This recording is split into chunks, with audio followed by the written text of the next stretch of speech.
Well, hello everyone and welcome back to the channel. Today we've got to do a quick bed flip in our terrace garden, and I think we're going to show you all what is growing on. But today, let's get started. I've got a bucket full of fertility and we're going to get it put in that bed. Let's go do a bed flip.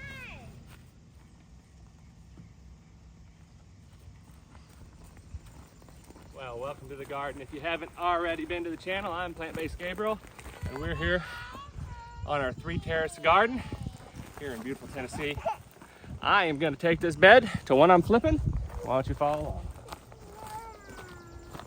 We got asparagus growing. If you look behind you, got peanuts growing. We've got green beans.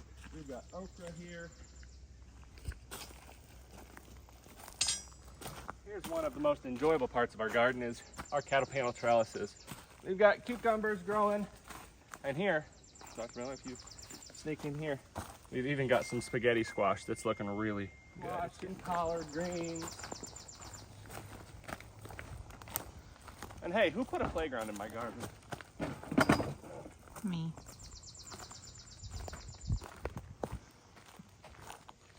I shared a video when we first initially put our irrigation system in. I thought today would be a good example of how it's working and how we really have enjoyed it. Here's another cattle panel trellis. We put up quite a few of these. I think we're even planning on putting up some more. What a great way to use vertical space in the garden. But right here, we've got our drip tube. I don't know if I'll ever go back to drip tape unless I have to in long stretches, like in the greenhouses or the hoop houses or in some of our larger beds. This drip tube is amazing. But here's the key in the garden. We've got our top irrigation going. We've got zone 1 and zone 2 going. And here in this bed that I'm doing a flip on, this was broccoli, which is past. I'm gonna turn this bed off. And this drip tube is pretty rugged, especially compared to drip tape. And all I'm gonna do is flip it backwards. We've got our barnyard quick compost, basically straight horse manure. Now our horse manure and the manure that we use here in the garden comes from hay that we grow, that we cut with our horses, that we rake with the horses, that we bale ourselves. And so we know exactly what's in this composted horse manure, what's in it, and more importantly, what's not in it. That is just pure organic material. So I'm gonna rake this out. This is a quick bed flip. Now we have, you can see here what was basically underneath that broccoli was just our good, oh, look at this. Is that not beautiful? Every single thing you see here in the garden, compost-wise in the beds, are utilized here in our own farm. And so this is composted horse manure. And look at that. We've got some red wigglers in there. The worms love it. It's really turned out great. Now, you'll see we do have quite a bit of settling. So we do have to add material to these raised beds. We live in a somewhat subtropical kind of climate in which it gets hot. And so we burn through a lot of our material, which is fine. We've got the horses, we've got the barnyard, we grow our own hay, and so we can always amend. And what is a bucket or a wheelbarrow full of good organic material compared to knowing where your food's at? Can't put a cost on that, so we're gonna straighten this out. Here you can see the barnyard is just about completely cleaned out. And I cleaned it out partially. I cleaned it out once this winter and had a huge compost pile. Well, welcome back everyone. We've got our bed straightened out. Hopefully you got to see the barnyard there. But really this drip tube is pretty simple. I just go and spread it out here. Now one tip with this drip tube is cut them a little bit longer. Some of them we did, some of them we didn't. You'll see you fill these ends, you cap off these ends with basically a double-ended barb. One is a 1/4 inch and one is an 1/8 inch. And it works out really great that we can just pop them in here. A lot of people say the worst part about this drip tube is it'll whip around or it's hard to stay down. I've not found that to be the case. I stick these right down into the end of that bed and they truthfully don't move. But if you need to move them, they're very simple. There's no stapling, there's nothing like that, which can be a pain. But I wanted to show you how we come in and weed these beds especially with this composted horse manure. I can get in there pretty easily, or even here where we've got this okra. I really only have one weeding tool in our raised bed terrace gardens, and that is the collinear hoe. Besides your wife's 2 hands. And my wife's 2 hands. But we've got this multi-tool. Now there are multiple different options. Now Johnny's makes a really neat one, but you can go longer, bigger, but collinear hoe is a great option. Right here we've got some summer squash. We've got some Seminole pumpkins climbing up the trellis. And you can see the summer squash is really just starting to crank. It's starting to look really good. We are seeing some squash bugs, but that happens. You've been harvesting every 2 to 3 about every days. other day. We've got some beets that are kind of ending their run. Got watermelon, tomatoes. I just had some extra tomatoes in an empty bed, so I planted some sauce tomatoes. We'll get a good harvest of these, and then I'll quick transfer those. I'll flip those. You got a weeding tool too. Oh my goodness. Here's some more yellow squash. We've got some, oh wow. We've got collard greens. We've got some watermelon, some more watermelon here. Now this is called a yellow doll watermelon. Actually, I forget what, it's a yellow bush variety of watermelon. So the vines don't get much bigger than this, if you can believe it. It's a very contained watermelon and wonderful for raised beds. How many plants do you have there? I think I have 3 or 4 plants in there. And I would imagine we'll get over 20, 25 watermelons in there. It's really incredible. We've got some more tomatoes. These are 4 by 8 plants. Welcome to our top greenhouse. Daddy, show them that this Bridget is making a recipe with a emptied out seed starting tray. Right here is our latest bed that we did. Now I put this in here because we didn't have anything in the middle of our top greenhouse. It was kind of a wasted space. I wanted a place that during the springtime and late winter, I can pop seed starting trays down and use this as a seed starting area. But this time of year, we're using it to grow herbs like basil and sage and rosemary. You know what? You could put hoops over it and make it a...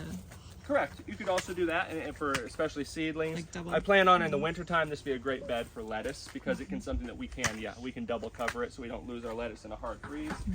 We've got some garlic that is being cured there, and then we've got tomatoes. You see we've got a bunch of cherry tomatoes that are starting out. We're just at the beginning of June right now, and so it is kind of just getting things rolling. Quite a bit of sauce tomatoes, ones that our son, Breck, doesn't grab when they're green, which can be a little issue.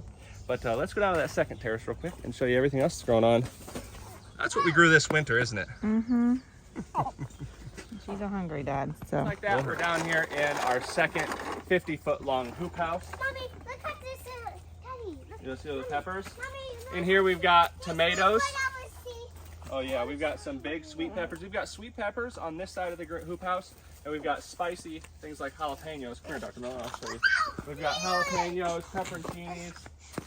And then to utilize our space even better, we also have sweet potatoes along the outside edge. Just dropped down. Oh. I did not pick it. All right, give it to me. Let me put it in my pocket. A green bell pepper. It fell down. I did not pick it. Okay. I just You see our fell. tomatoes are really starting to get big. Now we're using What? a weave. We're actually weaving these in here in between. We've got double rows.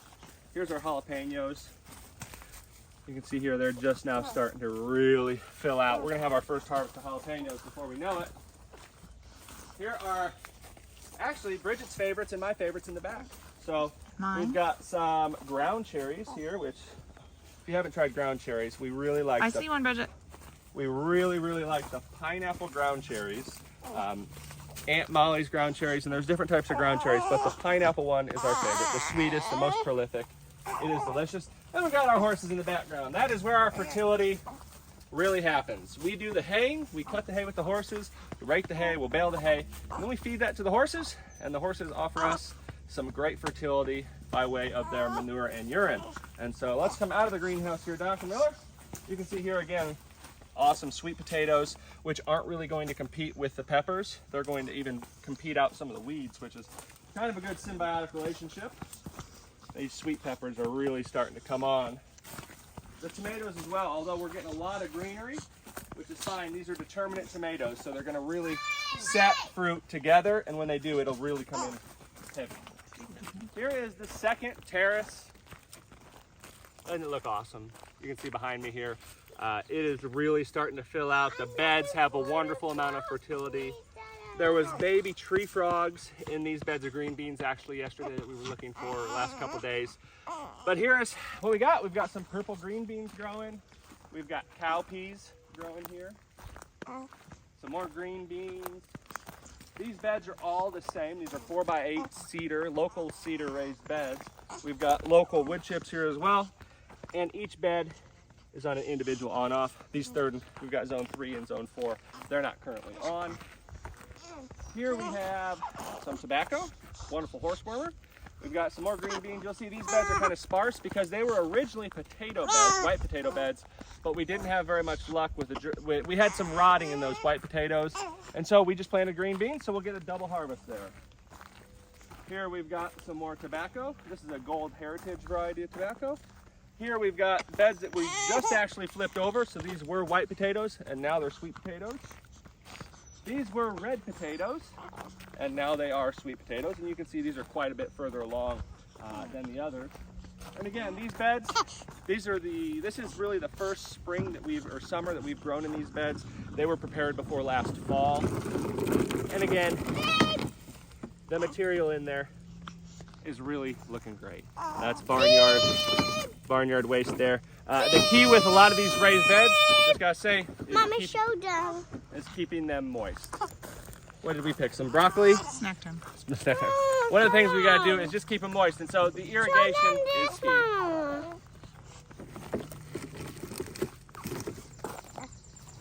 And to finish up our second terrace and the little bit of a tour that we put on here, this was a bed of garlic. Now if you follow us on Facebook, you'll see that we've harvested our garlic.